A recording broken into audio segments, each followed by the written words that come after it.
Okay, discuss natin tong Q&A na to sa area ng CDI. It refers to a type of questioning initiated by a patrolman tanggol after a person has been taken into custody. Meron tayong apat na choices. Custodial, investigation, interview, interrogation, and investigation. I-ratio natin bakit alin yung tamang sagot at alin yung hindi tamang sagot. Ang tinatanong sa question is maaring a type of questioning. Maaring yan. Dalawa lang naman yan, interview, interrogation. But, sabi dito ay after a person has been taken into custody, pagkatapos na nasa custody na siya ng PNP or si patrolman tanggol, yun na yung paraan ng pagtatanong niya. Okay, alisin na natin agad si interview. Bakit? Si interview at interrogation, yes, isa silang type of questioning.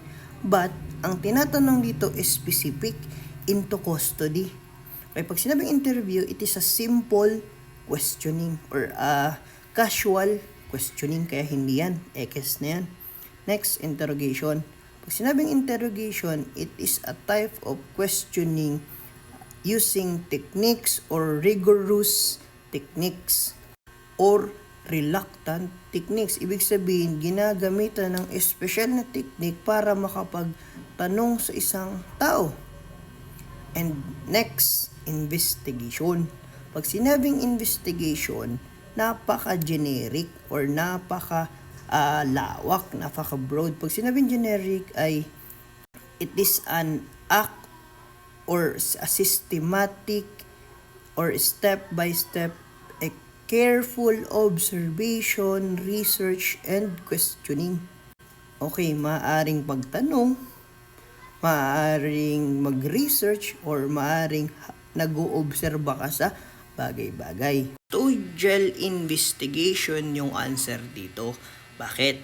Ang clue word dito, into custody. Ito daw yung pag-iimbestiga, especially pagtatanong ng isang police officer na si Mr. Tanggol after person has been taken into custody.